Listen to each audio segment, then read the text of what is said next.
Silakan ke MC untuk membukanya.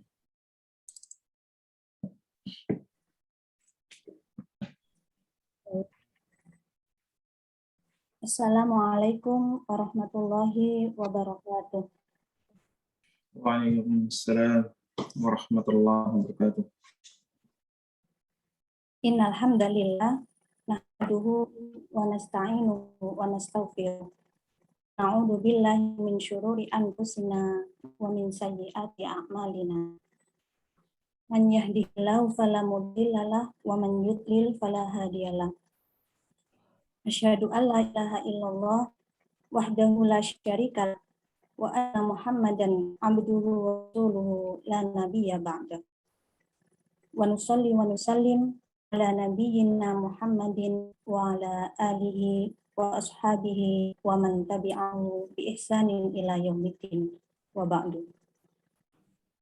Alhamdulillah, kita panjatkan puji dan syukur kepada Allah Subhanahu wa taala atas segala nikmat dan karunia yang telah dilimpahkan kepada kita, nikmat yang sangat banyak yang tidak bisa kita hitung satu demi satu, khususnya nikmat iman dan ilmu, serta nikmat waktu untuk senantiasa kita manfaatkan dalam ketaatan kepada Allah Subhanahu wa taala. Begitu juga atas rahmat dan taufik dari Allah, sehingga pada siang hari ini kita masih diberi kesempatan untuk menuntut ilmu dalam majelis kajian Islam Muslimah Bada LNG Padang. Shalawat dan salam senantiasa kita haturkan kepada uswah kita, Rasulullah Muhammad Sallallahu Alaihi Wasallam beserta keluarga, para sahabat dan seluruh umatnya yang istiqomah berjalan di bawah naungan sunnah beliau hingga akhir zaman. Alhamdulillah sudah hadir bersama kita Ustadz Asdi Nawawi hafizahullah ta'ala. Jazakallahu khairan Ustadz sudah meluangkan waktunya untuk hadir dan memberikan ilmunya di majelis kajian Islam Muslimah LNG Bontang pada pertemuan kedua kali ini. Semoga Ustadz dan keluarga senantiasa diberi kesehatan dan perlindungan oleh Allah Subhanahu wa taala. Amin ya rabbal alamin. Selamat bergabung juga ummahat sekalian di kajian Islam Muslimah Bada LNG Bontang. Alhamdulillah Allah masih memberikan kesempatan kita untuk hadir di kajian Riyadhus Shalihin pertemuan kedua kali ini. Kitab yang sangat luar biasa di dunia para penuntut ilmu karya Imam An-Nawawi rahimahullah ta'ala. Dan siang hari ini kita masih akan melanjutkan pembahasan pada bab 1 tentang ikhlas dan menghadirkan niat. Untuk itu marilah kita teruskan niat sungguh-sungguh mencari ridho Allah Ta'ala dan juga kita siapkan alat-alat tulis untuk mengikat ilmu yang akan disampaikan oleh Ustadz. Dan tentu saja di akhir setelah materi insya Allah akan ada sesi tanya jawab bagi ummahat yang ingin bertanya seputar materi hari ini nanti bisa bertanya secara langsung atau bisa melalui chat. Selanjutnya untuk memanfaatkan itu dengan baik, langsung saja kita simak bersama materi dari Ustadz Asdi Nawawi. Kepada Ustadz Asdi, tafadhol. Assalamualaikum warahmatullahi wabarakatuh. Alhamdulillahirabbil alamin. Waalaikumsalam. Nahmaduhu wa nasta'inuhu wa nastahdihi wa natubu ilaihi wa na'udzu billahi min syururi anfusina wa sayyiati a'malina may yahdihillahu fahuwal muhtadi wa may yudlil falan tajida lahu waliyyan mursyida. Asyhadu an la ilaha illallah wahdahu la syarika lahu wa asyhadu anna Muhammadan abduhu wa rasuluhu sallallahu alaihi wa ala alihi wa sahbihi wasallam. Ya ayyuhalladzina amanu taqullaha haqqa tuqatih wa la tamutunna illa wa antum muslimun. I'lamu rahimakumullah fa inna khairal hadits kitabullah wa khairal huda huda Muhammadin sallallahu alaihi wa ala alihi wasallam. Wa syarrul umur muhdatsatuha wa kullu muhdatsatin bid'ah wa kullu bid'atin dhalalah wa kullu dhalalatin finnar. Maha ta'azanillah iyakum. Alhamdulillah kita memuji Allah Jalla Jalaluhu atas limpahan nikmatnya sehingga kita kembali bersua di majelis ilmu maupun secara virtual. Semoga pahala tetap sempurna sebagaimana kehadiran kita di majelis non virtual. Mahat azanillah wa yakum. Ini hadis yang kedua dari Riyadhus Shalihin, masih di bab yang sama, masih tentang masalah niat. Hadis ini bersumber dari mukminin. Ya, jadi disebut dengan Ummul Mukminin, ibunya orang-orang mukmin, menunjukkan bahwa sepeninggal Nabi Shallallahu Alaihi Wasallam, maka para istrinya tidak boleh dinikahi. Jadi Ummul Mukminin.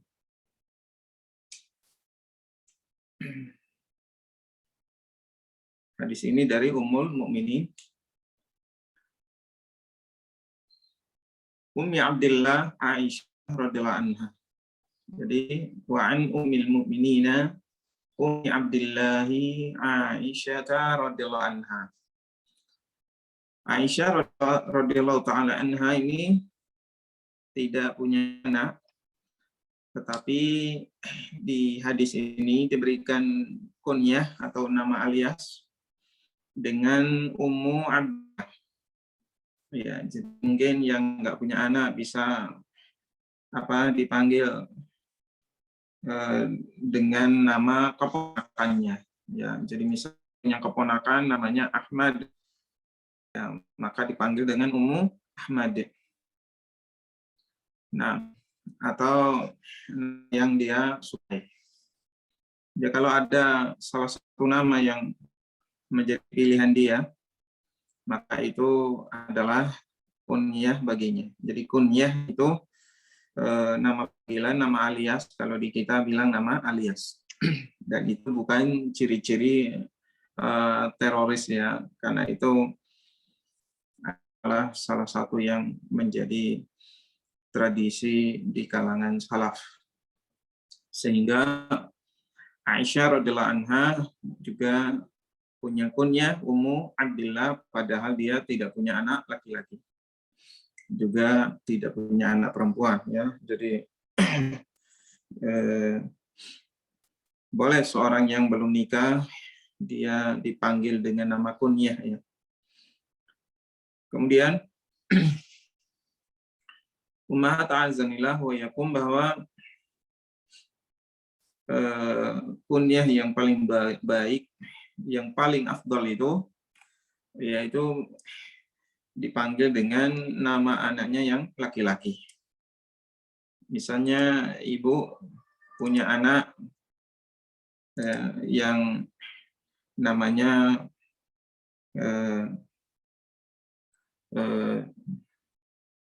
Abdullah, ya, maka yang paling afdal dipanggil dengan Ummu Abdillah, walaupun ibu punya anak banyak, ya,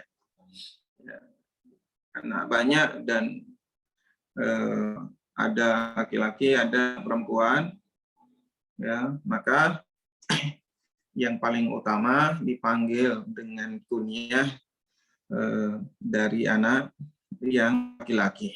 Ya, jadi misalnya dia punya anak namanya Ahmad, maka panggil Ummu Ahmad. Kalau dia punya anak namanya Ismail misalnya, maka kita panggil Ummu Ismail. Walaupun dia punya anak perempuan lebih banyak. Dan walaupun dia punya anak pertama perempuan. Ya, jadi walaupun dia punya anak yang pertama itu perempuan, tapi kalau anak keduanya laki-laki, maka yang terbaik kunyah dia itu adalah anak yang laki-laki, walaupun diambil dari nama anak yang kedua atau ketiga dan seterusnya.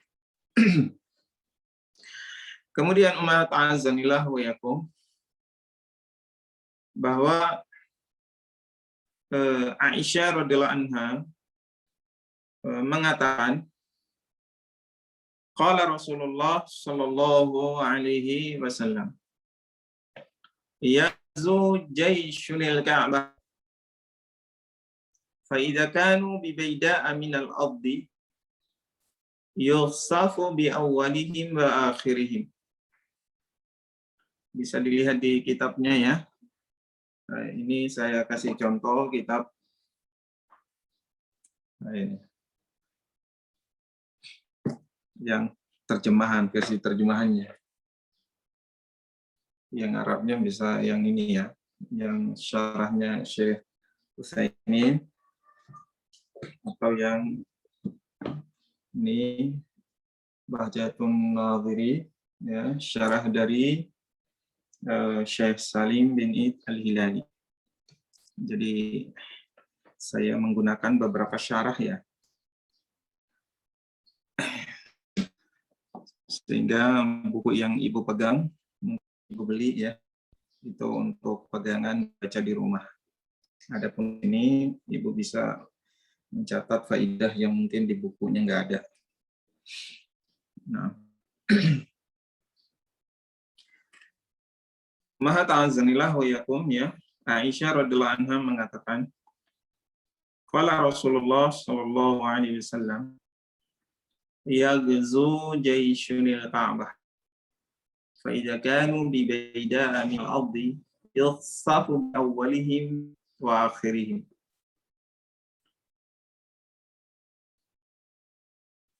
Rasulullah sallallahu alaihi wasallam bersabda, nanti akan ada sekelompok pasukan. Nanti akan ada sekelompok pasukan yang akan menyerang Ka'bah. Kemudian ketika mereka sampai di suatu tanah lapang, mereka semuanya dari yang ada paling depan sampai yang paling belakang ditenggelamkan ke perut bumi. Ya, jadi semua itu dibinasakan oleh Allah Subhanahu wa taala. Ya, jadi ini kemudian mengundang pertanyaan dari Aisyah radhiyallahu anha, karena hadis ini menerangkan bahwa dari yang awal sampai akhir itu semuanya akan ditenggelamkan ke perut bumi. Maka Aisyah berkata, "Ya Rasulullah, kaifa yusafu bi awwalihim wa akhirihim wa fihim aswaq wa man laysa minhu." Wahai Rasulullah, bagaimana mereka dibinasakan semuanya? Orang yang berada di barisan terdepan sampai yang paling belakang. Padahal di tengah-tengah mereka terdapat pasar-pasar mereka. Kata Syekh Utsaimin rahimahullah, ini menunjukkan pasukan yang kelak akan menyerang Ka'bah itu betapa besarnya pasukan mereka itu, saking besarnya itu mereka sampai punya pasar ya. Sehingga orang-orang juga ikutan belanja. Kemudian orang-orang yang bukan dari golongan mereka, Aisyah radhiyallahu anha, bagaimana nasibnya yang bukan dari golongan mereka, yang tidak ikut nyerang Ka'bah, kok ikut ditenggelamkan? Ya, itu maksudnya. Kemudian kata Nabi Shallallahu Alaihi Wasallam, yukhsafu bi awwalihim wa akhirihim, summa yub'atsuna ala niyatihim. Mereka semua dibinasakan, ya, yang berada di baris depan sampai yang belakang, semuanya akan dibinasakan. Kemudian nanti mereka akan dibangkitkan sesuai dengan niat masing-masing. Ya, jadi mereka dibangkitkan dengan niat masing-masing. Hadis ini Sahih Bukhari, ya, dilihat di kitabnya, ini riwayat Bukhari ya, nomor 2118, dan riwayat Muslim nomor 2884. Jadi ini ummahat azanillah wa yakum, bahwa di antara kemuliaan Ka'bah yaitu Allah Subhanahu wa taala selalu menjaganya dari setiap orang yang ingin menyerang Ka'bah. Ya. Bahkan bagaimana tentara Abraha dari Yaman yang mereka ingin menyerang Ka'bah. Kemudian Allah Subhanahu wa taala hancurkan mereka dengan burung ababil. Ababil maksudnya itu berbondong-bondong, burung berbondong-bondong. Ya, jadi ababil itu artinya berbondong-bondong, burung yang berbondong-bondong. Yang mereka kemudian dilempar oleh burung itu, yang mana setiap burung bawa batu, ya, di mana ada yang megang batu dengan paruhnya, kemudian kedua kakinya, dan mereka melempar tentara Abraha, ya, sampai di antara mereka itu perutnya sampai keluar ususnya, ya, dan mereka bagaikan daun yang dimakan oleh ulat. Ya, jadi ummahat a'azanillah wa iyyakum, bahkan di antara mereka yang berhasil melarikan diri sampai bekas kaknya itu masih ada, ya, dan itu disaksikan oleh Aisyah radhiyallahu taala anha.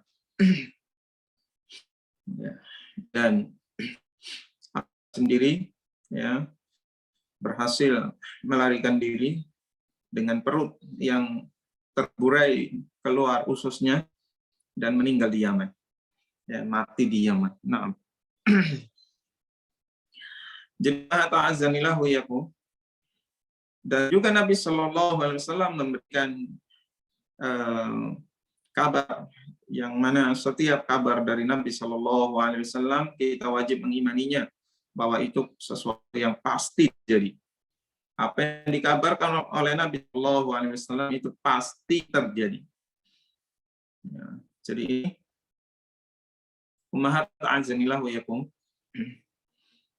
bahwa ketika mereka berada di tanah lapang, ya, kemudian Allah Subhanahu wa taala menenggelamkan semuanya, dari yang pasukan terdepan sampai yang paling belakang. Bahkan orang-orang yang ada di sekitar situ semuanya ikut tenggelam. Semuanya ditenggelamkan oleh Allah Subhanahu wa taala. Mereka dibinasakan semuanya.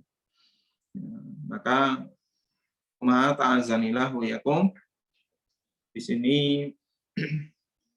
kata alim hafizallahu dalam kitab Bahjatun Nadhiri, ajaran untuk mengetahui orang-orang yang berbuat kezaliman. Ya, jangan sampai kita berkoalisi dengan mereka, ya, bergaul dengan mereka, atau justru menjadi pendukung mereka, loyal dengan mereka, memberikan loyalitas kepada mereka, karena ketika kita ikutan, maka kita termasuk orang-orang yang akan mendapatkan adab Allah Subhanahu wa taala. Jadi barang siapa bergaul dengan suatu kaum yang sesat, satu kaum yang zalim, ya, dengan sukarela dia ikut bergabung. Ya, suatu kaum yang mungkin mereka termasuk kelompok-kelompok yang melakukan kemungkaran, kesesatan, ya, atau kemaksiatan, ya, ada kelompok LGBT dan lain sebagainya. Kemudian tidak diingkar, tapi malah dia bergabung dengan mereka, ya, maka dia pun terancam mendapatkan siksa dari Allah Subhanahu wa taala, walaupun dirinya sendiri tidak melakukannya.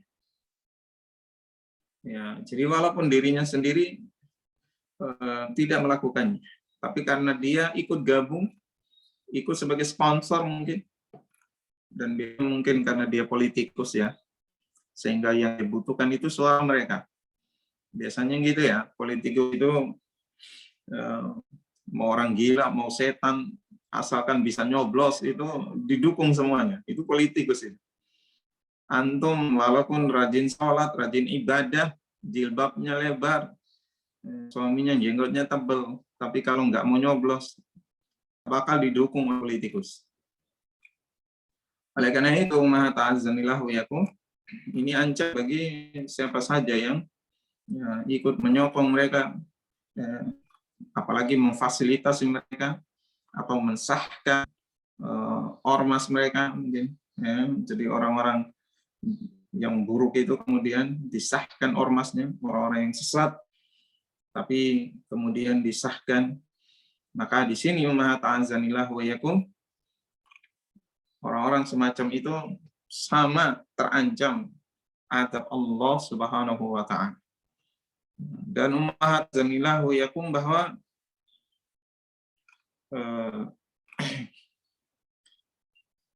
Syekh As-Sa'di rahimahullah ketika menjelaskan surah Al-Anfal ayat 25, wattaqu fitnah la tusibanna alladhina zalamu minkum khassah wa'lamu annallaha syadidul iqab.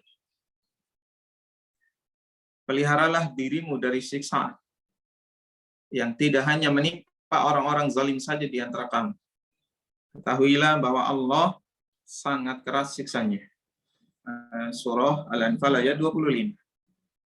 Yang mana siksaan itu menimpa pelaku kezaliman, juga menimpa orang-orang yang membiarkan kezaliman tersebut. Jadi kezaliman itu muncul, dibiarkan, tidak dirubah.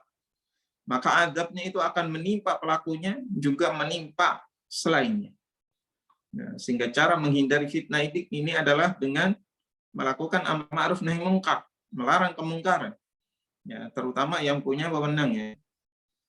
Jadi yang punya kuasa, seperti kita tahu ya, gubernur misalnya, dia bisa menutup tempat maksiat ya. Karena cukup dengan tanda tangan, cukup dengan peraturan gubernur. Dia hanya secari kertas, dia tulis peraturan atau memutuskan supaya tempat maksiat itu ditutup misalnya. Maka maha ta'azzanillah wa yakum, itu bagian dari usaha untuk mencegah azab Allah Subhanahu wa taala. Karena setiap musibah yang datang pada kita, ataupun virus misalnya COVID-19 dan lain sebagainya, itu terjadi semuanya karena dosa-dosa manusia. Ya, yang Allah Ta'ala berfirman, "Dhaharal fasadu fil barri wal bahri bima kasabat aydin-nas liyudhiqahum ba'dal ladzi 'amilu la'allahum yarji'un." Telah nampak kerusakan baik di darat maupun di laut.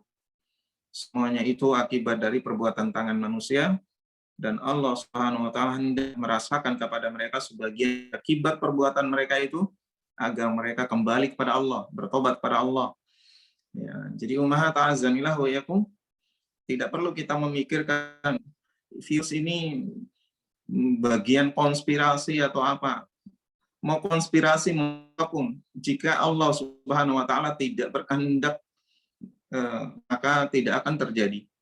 Ya, tetapi karena dosa-dosa kita, kemudian akhirnya konspirasi atau apapun bisa mengenai kita.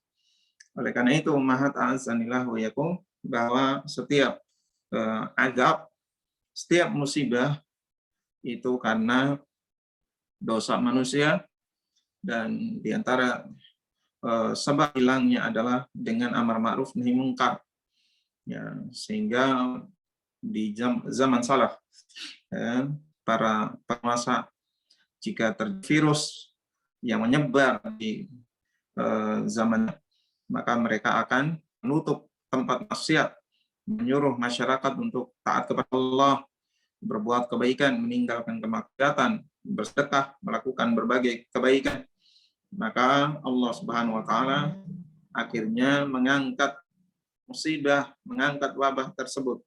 Ya, dan semoga Allah Subhanahu wa taala ya, mengangkat wabah dari negeri kita dan negeri kaum muslimin semuanya. Amin. Ummahat a'azzanillah wa iyyakum.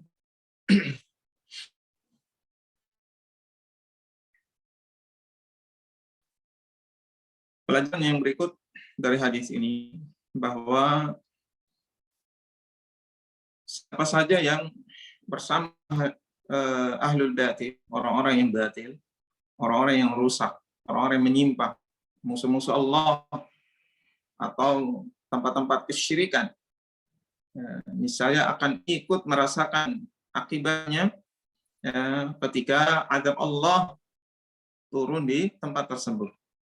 Ya, jadi azab itu bisa hadir, maka akan menyapu bersih tanpa menyisakan seorang pun ketika azab itu terjadi. Ya, hari kiamat nanti akan dibangkitkan oleh Allah Subhanahu wa taala. Ketika dihisab, maka yang dicek yang akan dihisab adalah niatnya. Tetapi ketika terjadi musibah, musibah itu akan terjadi secara merata. Ya, sehingga kita lihat likuifaksi yang terjadi di Palu misalnya, ya, terjadi di Sulawesi itu, bagaimana Allah Subhanahu wa taala tenggelamkan secara merata. Ya. Adapun di hari kiamat maka akan dihisab niat dia berada di tempat kemungkaran tersebut. Ya, mungkin dia lewat, kemudian tiba-tiba terjadi musibah qadarullah. Ya, mungkin mampir beli air, kemudian terjadi musibah. Tapi kalau dia misalnya ikut konser dangdut situ, ya, ikut konser situ, ikut goyang-goyang, ya, ikut meramaikan, ikut tepuk tangan, tiba-tiba datang musibah, ya, seperti di Jawa Barat ya, yang disapu oleh tsunami, maka walaupun bukan dia penyanyinya, tapi karena dia ikut tepuk-tepuk tangan, ikut memperbanyak jumlah mereka, maka dia akan terhitung sebagai orang yang ikut dalam kemungkaran tersebut. Ya, oleh karena itu, ma'azanillah wa yakum, kalau ibu misalnya ada acara dangdut secara live di TV, atau acara kesyirikan secara live di TV, kemudian ibu ikut nonton misalnya acara gibah di TV misalnya, kami akan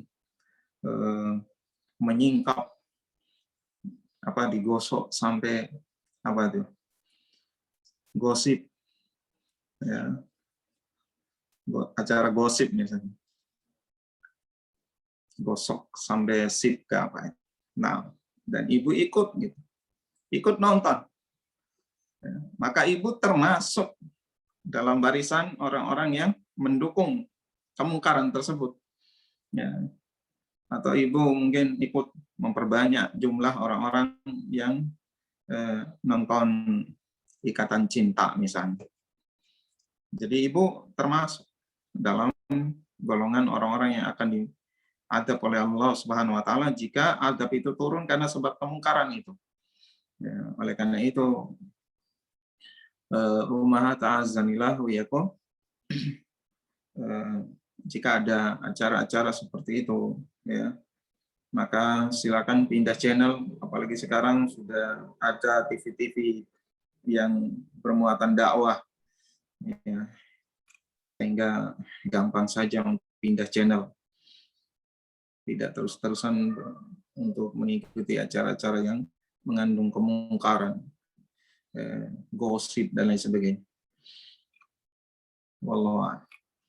Kemudian ummahat a'azzanillah wa iyyakum, bahwa di dalam hadis ini ada pelajaran yang berharga, bahwa hendaknya menjauhi tempat-tempat yang di dalamnya terdapat kemungkaran, walaupun itu tempat rekreasi. Tapi kalau itu tempat syirik, tempat biasanya diadakan sesaji di situ, ya, menyembelih selain Allah, menyembelih untuk selain Allah Subhanahu wa taala. Ya, apalagi di situ banyak patungnya, ya, dan lain sebagainya. Tempat tersebut ya biasanya didatangi juga oleh turis-turis yang memperlihatkan auratnya, hanya pakai dalam. Maka Ummahat Azah harus berusaha keras untuk menjauhinya karena masih banyak tempat-tempat rekreasi yang baik. Ya, jadi rekreasi itu kan tujuannya apa? Tujuannya untuk mencari bahagia. Dan bahagia itu banyak kok. Bahagia itu tidak harus mahal. Kasihan kalau setiap mau bahagia harus mahal. Mau bahagia harus bayar mahal, kasihan. Bahagia itu cukup jalan-jalan di pantai, cukup jalan-jalan di sawah. Kalau udah bahagia, maka itu sudah cukup. Tujuan rekreasi kan itu, untuk refreshing, supaya bahagia. Nah, jadi nggak perlu mahal-mahal kalau mau bahagia. Kasihan kalau mau bahagia dikit aja harus bayar jutaan, ya. Apalagi sampai puluhan juta, cuma untuk bahagia 20 menit. Atau bahagia 1 jam. Ya, nah. Jadi Ummahat Azanillah wa yakum, ketika ada acara misalnya sesaji untuk dewa laut, walaupun di situ ada baca Al-Fatihah, kadang itu imam masjid dipanggil, suruh baca Al-Fatihah ya, untuk penyembelihan untuk dewa laut misalnya. Ya, atau ibu diundang ya, untuk memberikan makanan supaya acaranya makin ramai misalnya. Dan ibu ikut urunan misalnya. Maka ibu termasuk yang berdosa walaupun ibu nggak hadir. Nah, kemudian Ummahat Azanillah wa yakum,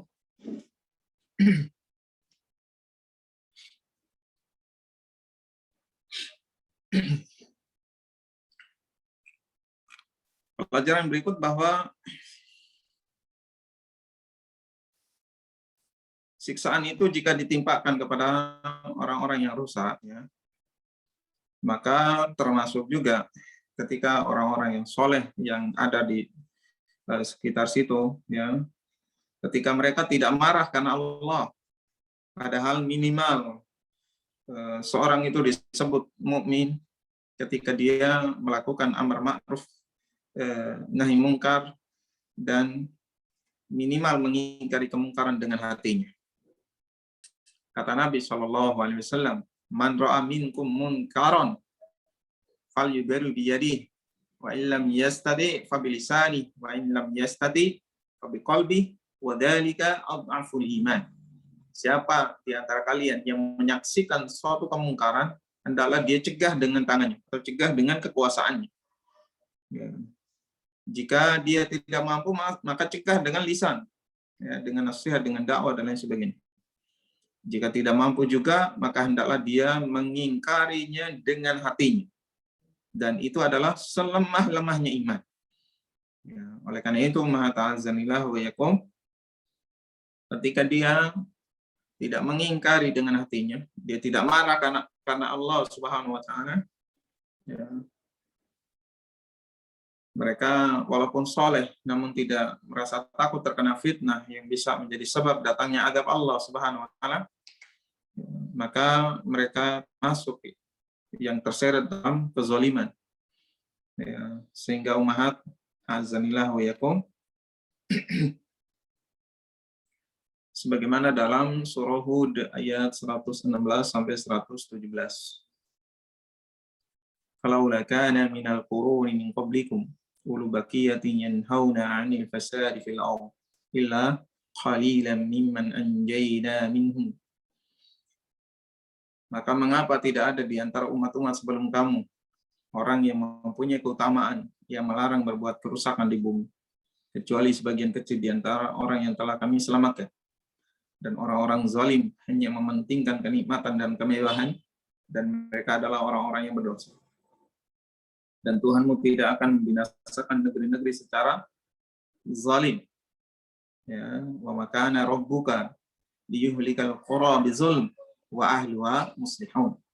Dan Tuhanmu tidak akan membinasakan negeri-negeri itu secara zalim selama penduduknya itu adalah orang-orang yang berbuat kebaikan, orang-orang yang beriman.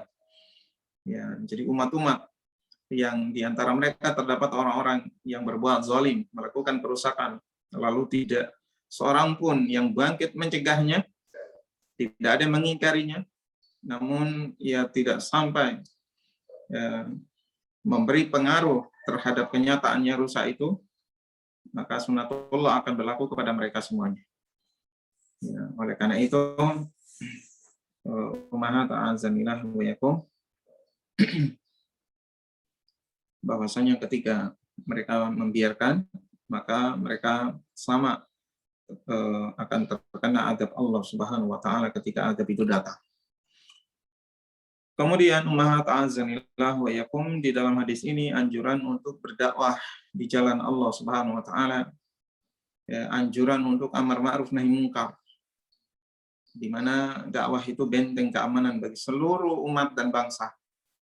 Ya, sehingga ummahat a'azzanillah wa iyyakum, selama masih ada yang amar ma'ruf nahi munkar, menyeru kepada yang ma'ruf, melarang dari kemungkaran, mengarahkan manusia untuk meninggalkan kesesatan, meninggalkan kesyirikan, meninggalkan kemaksiatan dan lain sebagainya, maka mereka semuanya akan mendapatkan keamanan dan pertolongan dari Allah Subhanahu wa taala.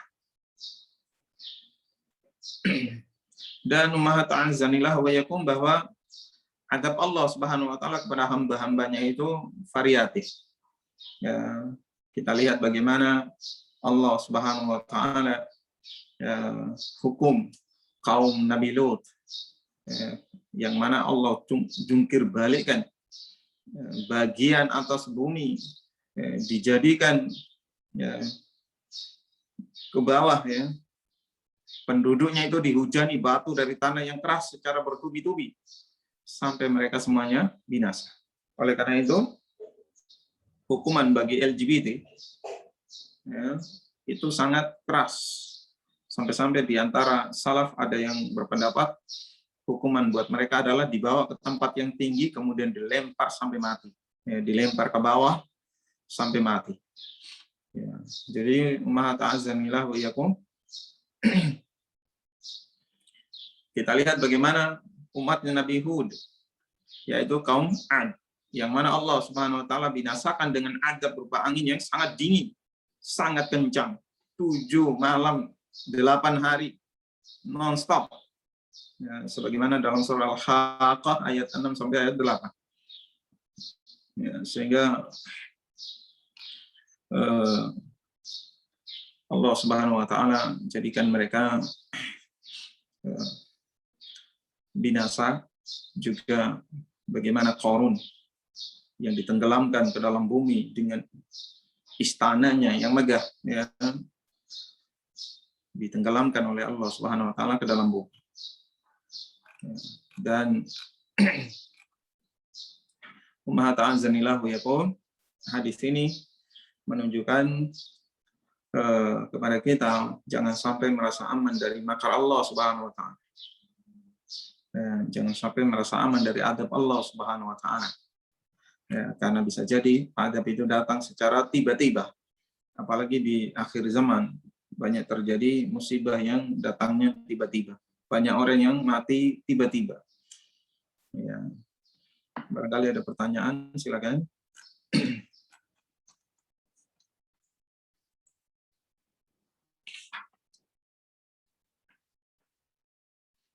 Silakan. Tadi ada yang chatting itu. Baik, jazakallah khairan Ustaz. Ini ada, boleh pertanyaan yang sebelumnya Ustadz, ada kemarin yang terlewat belum terjawab. Nah, silakan.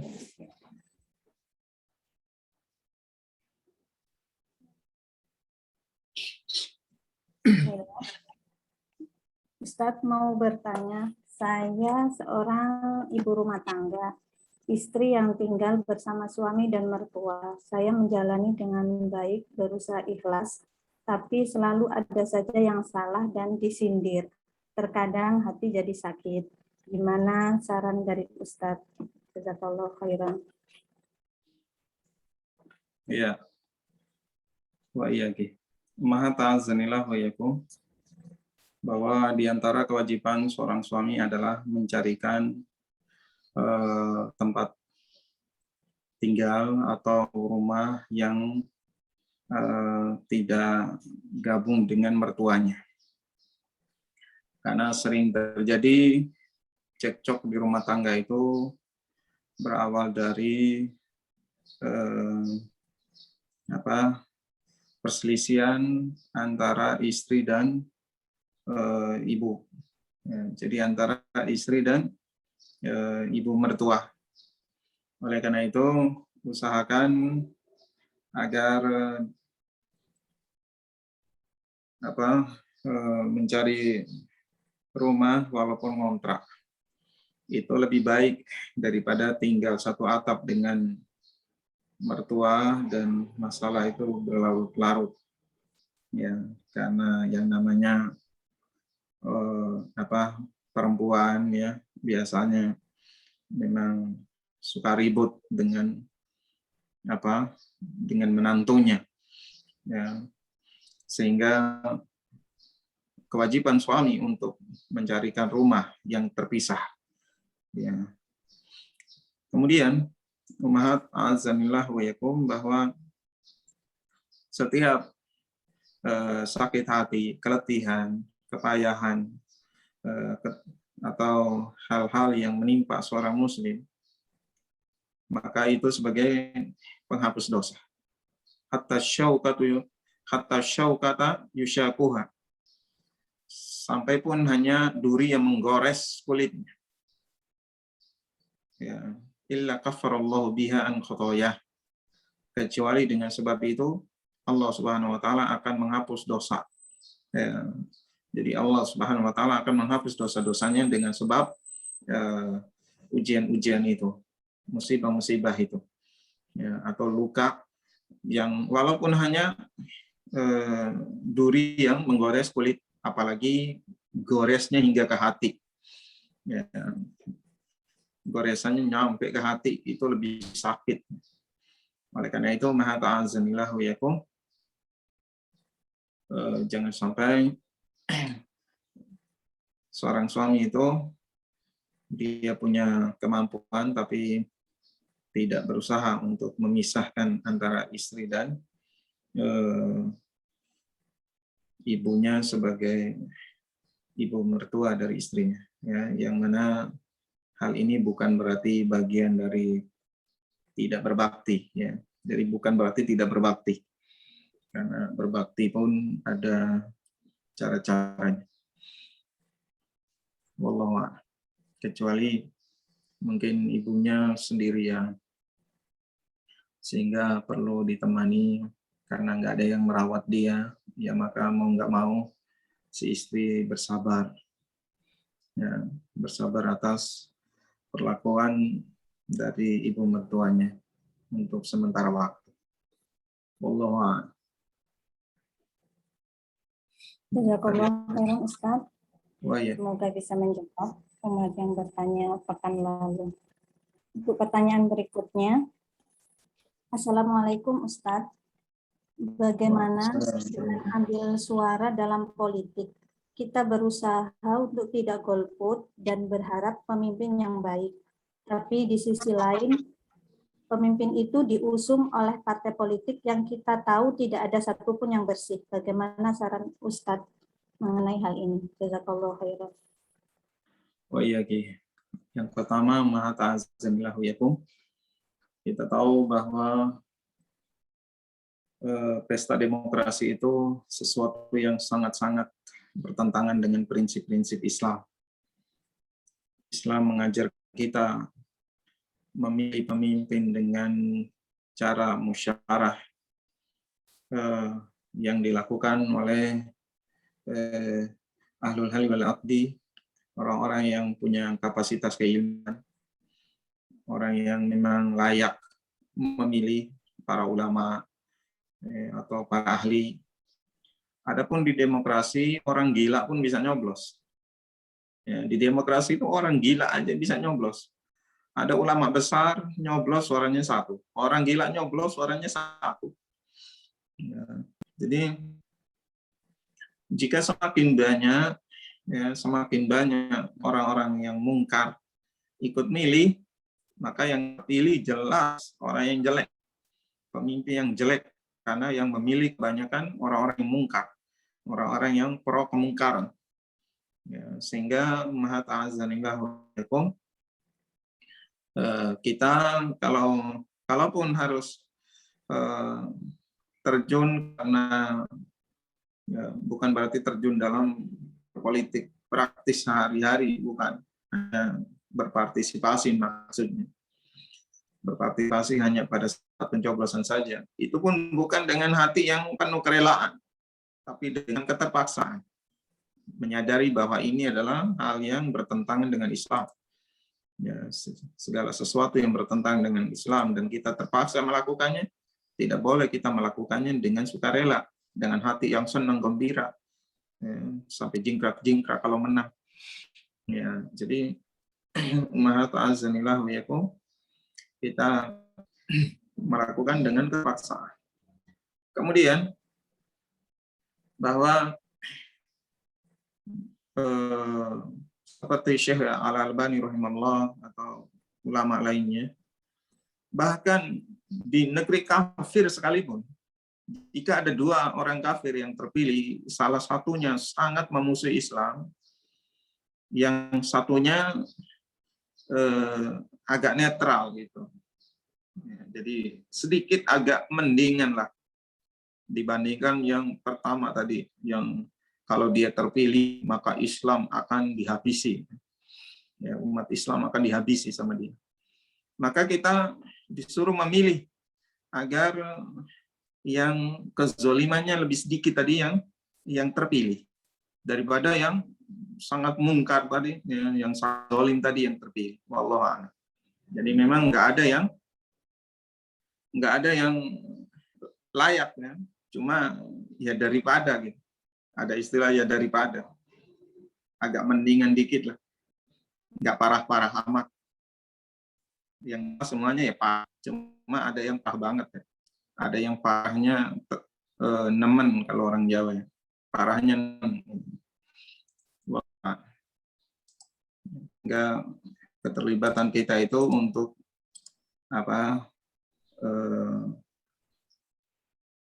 mengurangi mafsadah. Wallahu a'lam.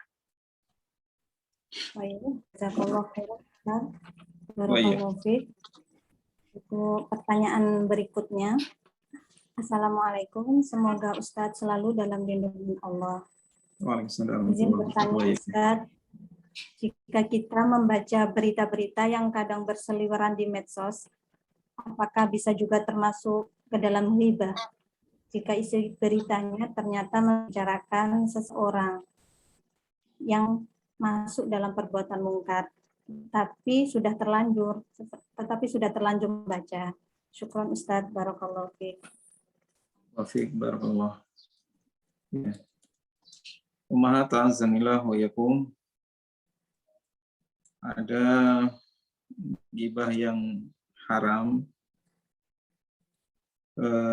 ada ghibah yang boleh dengan syarat-syarat, ya. Jadi ada ghibah yang dibolehkan. Dan di antara ghibah yang dibolehkan, yang pertama, seorang yang mengadu kepada pihak yang punya kewenangan atas kezaliman yang dia alami. Ya, jadi ini bukan bagian dari ghibah. Karena apa? Dia meminta kepada pihak yang berwenang. Yang kedua, minta tolong, ya, agar dihilangkan suatu perbuatan mungkar, ya, atau meminta agar kemungkaran itu atau yang berbuat kemungkaran itu bisa kembali ke jalan yang benar. Dan dia minta ini kepada orang yang memang mampu, ya. Ya. Sehingga umat azanillah wa yakum, hal ini dibolehkan. Ya, misalnya ada orang berlaku kezaliman di RT-nya ibu. Kemudian ibu lapor ke Pak RT. Pak RT tolong.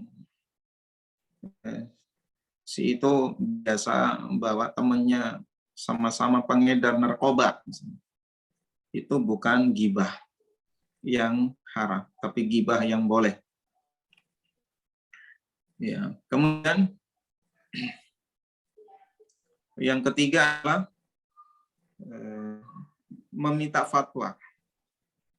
Ya, meminta fatwa kepada mufti atau kepada orang-orang yang memang berilmu atas masalah yang dia hadapi. Kira-kira jalan keluarnya bagaimana? Tetapi yang sebaiknya adalah dengan menggunakan kata-kata yang transparan. Jadi tanya, maaf Pak Ustadz, misalnya si A begini-begini, kira-kira hukumnya bagaimana? Kemudian yang keempat adalah menerangkan kepada orang-orang awam tentang tokoh-tokoh sesat, ya, seperti MUI, ya, membuat buku tentang kesesatan Syiah supaya orang-orang berhati-hati terhadap Syiah atau LDII dan lain-lain. Ya, maka itu bukan gibah. Kemudian maksudnya bukan gibah yang haram, tapi gibah yang boleh. Kemudian mengingatkan kaum muslimin tentang perawi dari sedis, sehingga Pak ulama kemudian menjelaskan tentang jeleknya hafalan dari seorang perawi, apakah hadisnya bisa diterima atau tidak, sehingga sampailah kepada kita ada hadis sahih, ada hadis lain, karena para ulama melakukan penelitian dan menjelaskan ke umat bahwa yang meriwayatkan ini seorang yang hafalannya jelek atau semua aib-aib dia yang terkait dengan masalah ini. Kemudian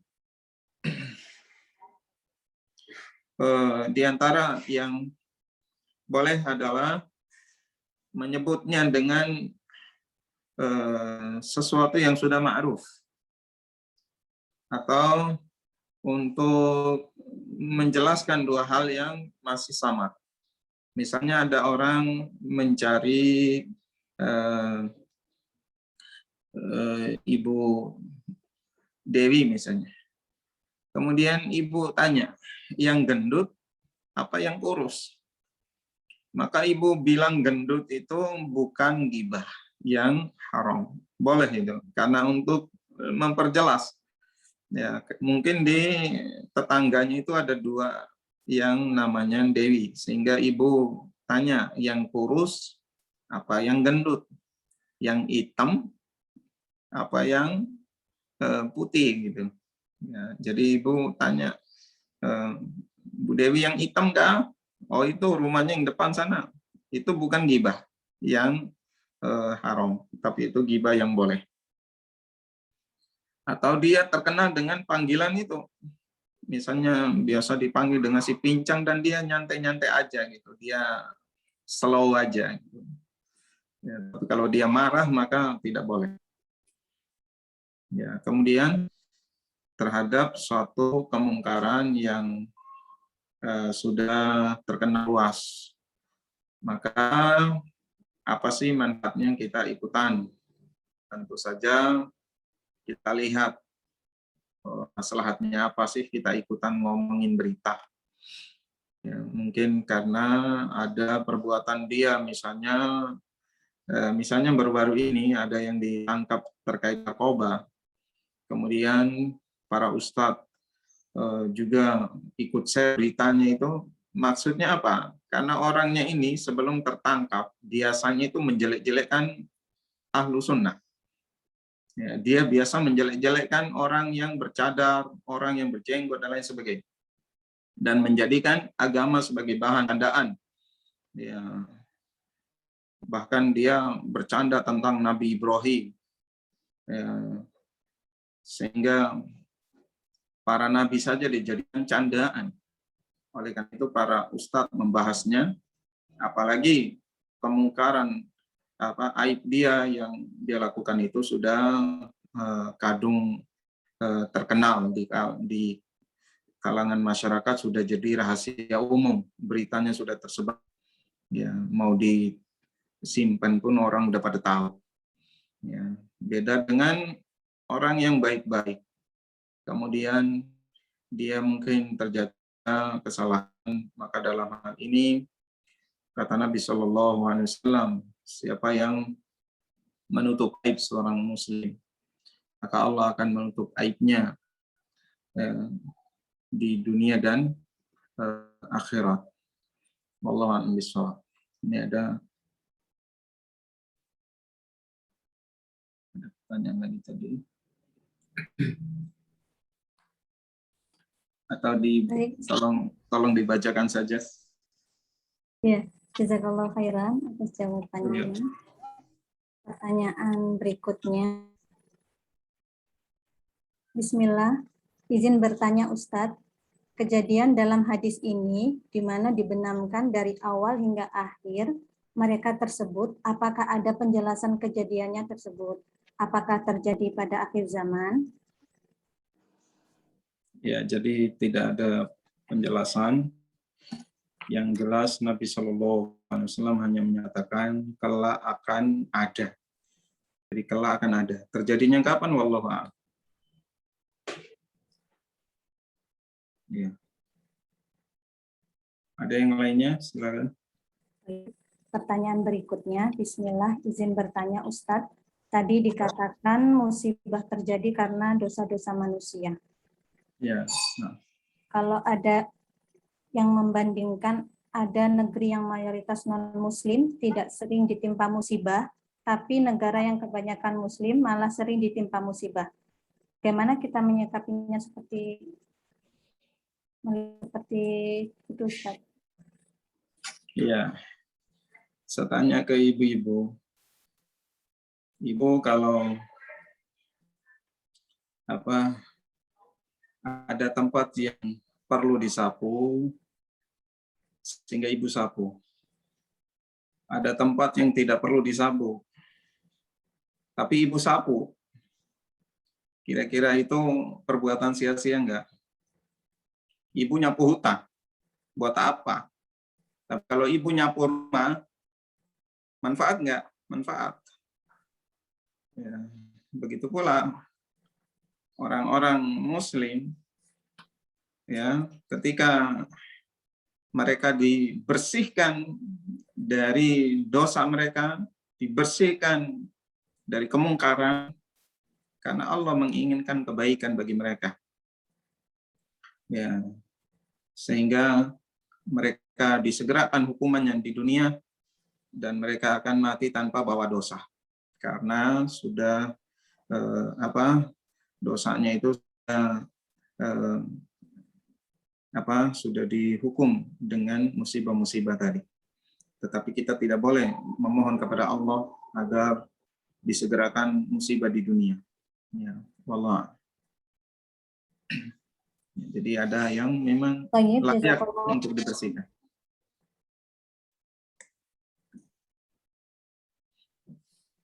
Ustaz? Oh iya. Gimana? Coba. Ya, jazakallahu khairan Ustaz. Untuk pertanyaan berikutnya, Bismillah, Ustadz. Afwan mau bertanya, bagaimana niat yang benar dalam menuntut ilmu? Ya. Jadi ummahat azanillah wa yakum. Niat dalam menuntut ilmu adalah yang pertama, menuntut ilmu itu ibadah. Jadi ibu niatnya ibadah. Ya. Menuntut ilmu itu ibadah, sehingga ibu niatnya ibadah. Yang kedua, bahwa Allah Subhanahu wa taala tidak menyukai orang bodoh. Maka ibu niatkan untuk menghilangkan kebodohan dari diri, terutama bodoh tentang Allah. Ya, jangan sampai bodoh tentang agama. Wudhu nggak ngerti, sholat nggak ngerti.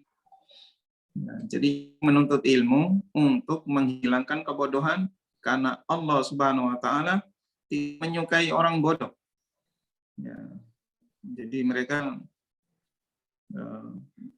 tetap membiarkan dirinya dalam kebodohan, padahal di kampungnya ada ustadz, ada ulama dan lain sebagainya. Kemudian niat dalam menuntut ilmu adalah untuk membela agama Allah. Ibu tidak bisa membela agama Allah kalau bodoh. Ya, kalau ibu ngerti ilmunya, ibu akan bisa membela agama Allah. Misalnya ketika masalah sholat, ada yang bilang sholat bukan ajaran Islam, maka ibu akan mengatakan bahwa sholat perintah Allah. Di dalam Al-Quran Allah berfirman, di dalam hadis Nabi bersabda. Ya, jadi seperti itu. Membela agama Allah itu dengan ilmu. Ya, kemudian yang berikut, ibu niat mempelajari ilmu untuk mengamalkan ilmu tersebut sehingga Allah akan mudahkan ke surga. Dan tidak ada jalan yang paling lapang, paling mudah menuju surga selain menuntut ilmu. Kata Nabi SAW, barang siapa yang melangkahkan kakinya menuju ilmu, maka sahalallahu lahu bihi thoriqan ilal jannah. Allah Subhanahu wa taala akan memudahkan jalannya menuju surga. Menuju surga itu kita akan melewati rintangan yang sangat berat. Kita akan melewati jembatan yang lebih tipis dari rambut, lebih tajam dari pedang. Tetapi orang yang menuntut ilmu dimudahkan oleh Allah Subhanahu wa taala menuju surga. Ya, sehingga kita berniat ikhlas karena Allah Subhanahu wa taala, mudah-mudahan karena kita menuntut ilmu sehingga Allah mudahkan ke surga. Ya, Allah. Jazakallahu khairan, Ustaz. Oh iya. Barakallahu fiik. Untuk pertanyaan berikutnya masih bisa ya, Ustaz? Ya, silakan satu lagi. Bismillah, izin bertanya lagi, Ustaz. Mohon dijelaskan maksud mereka dibangkitkan berdasarkan niat-niat mereka. Ya, nah, barakallahu fiik. Ya, jadi ada yang mungkin mampir di tempat situ tidak sengaja. Mungkin dia mampir mungkin karena dia butuh minuman. Dia sudah sangat haus, ya, sedangkan dia terpaksa turun dari mobil ke situ beli minuman, bukan mau ikut joget-joget. Ya, qadarullah, begitu dia ke tempat situ tiba-tiba taksi misalnya, sehingga ikut tenggelam dalam tanah. Ya, maka ummahat azanillah wa yakum, dia akan selamat karena niatnya bukan ikutan joget. Ya, bisa paham ya? Jadi dia selamat karena dia di situ bukan mau ikutan joget. Ya, dia bukan mau ikutan konser dangdut. Dia hanya mau beli air. Wallahu a'lam. Baik, jazakallahu khairan, Ustaz. Iya. Kita beri kesempatan, barangkali ada yang bertanya langsung ya, Ustaz. Monggo silahkan, ya, Umahat, apabila ada yang bertanya. Silakan Ibu.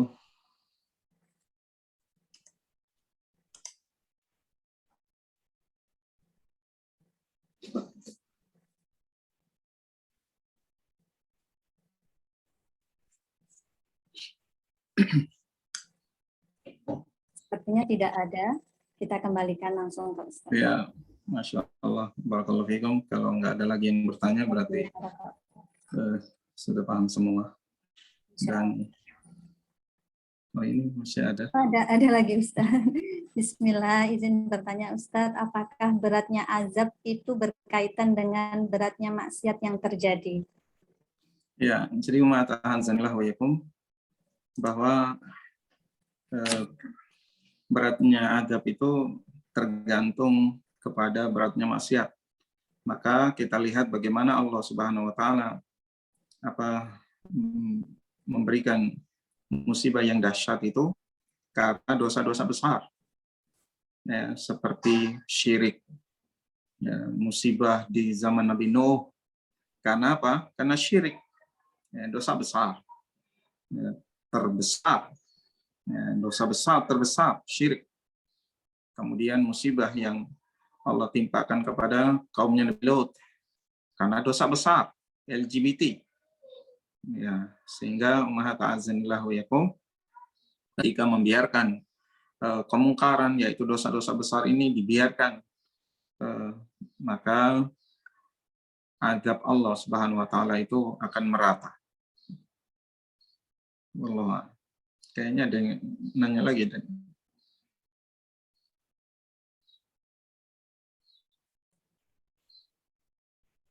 Baik, jazakallahu khairan Ustaz. Ya, ada yang bertanya langsung.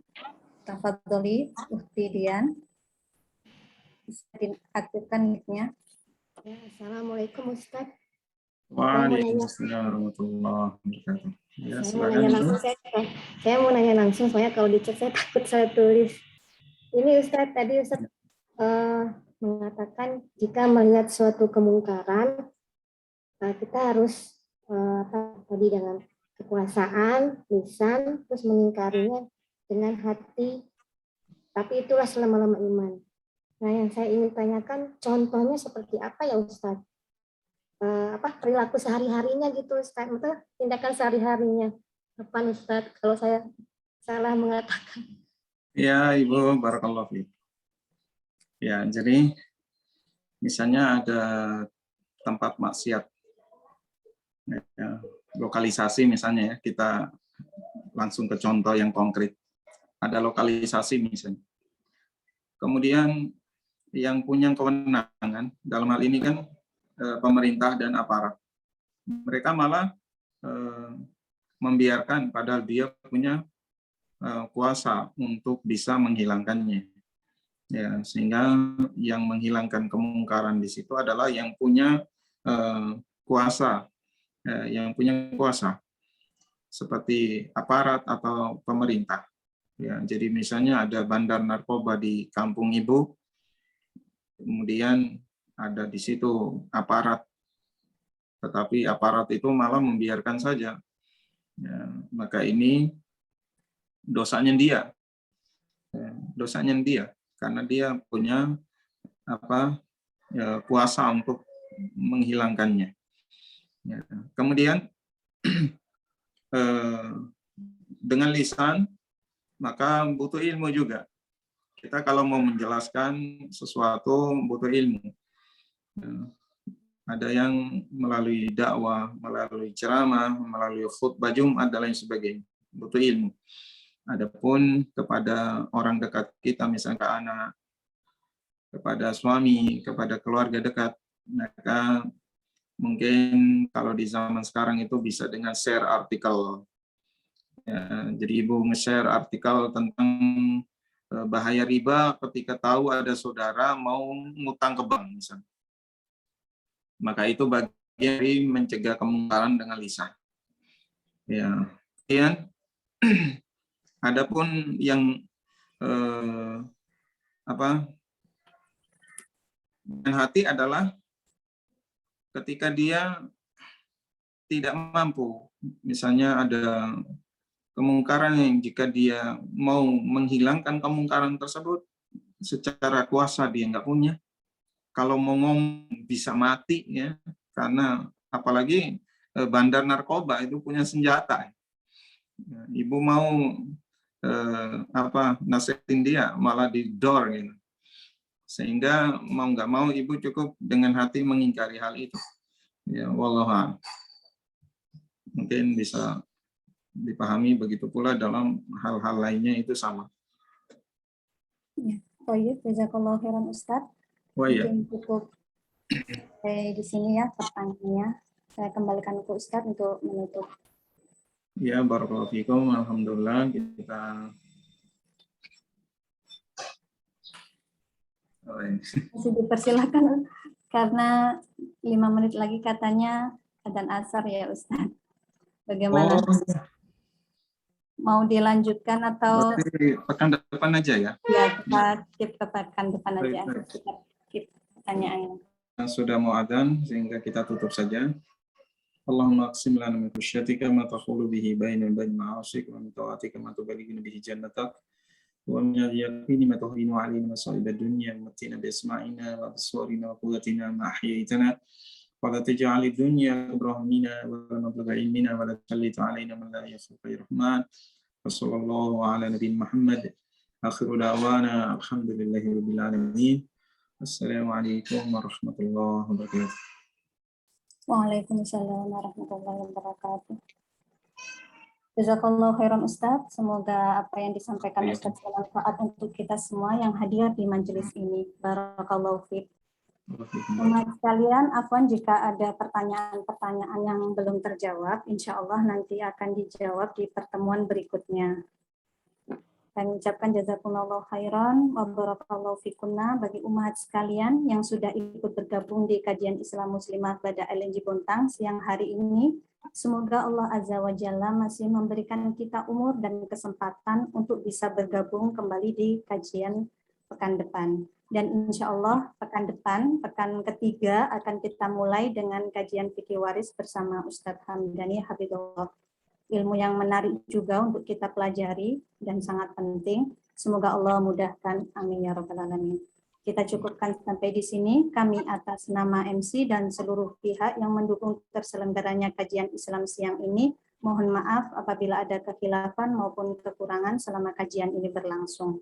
Semoga kita semua dapat ilmu yang bermanfaat dan dilindungi oleh Allah dari ilmu yang tidak bermanfaat.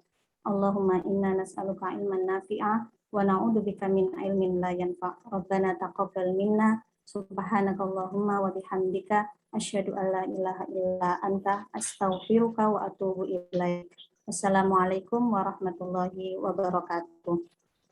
Waalaikumsalam warahmatullahi wabarakatuh. Dan bagi umat sekalian yang berhalangan hadir, barangkali ada saudarinya yang berhalangan hadir, kajian rutin setiap Selasa siang masih bisa disimak video kajiannya di YouTube Kajian Islam Muslimah pada LNG Bontang. Insya Allah kajian tiap pekan akan selalu kami upload. Jazakallahu khairan Ustaz. Jazakallahu khairan Ustaz. Afwan sudah.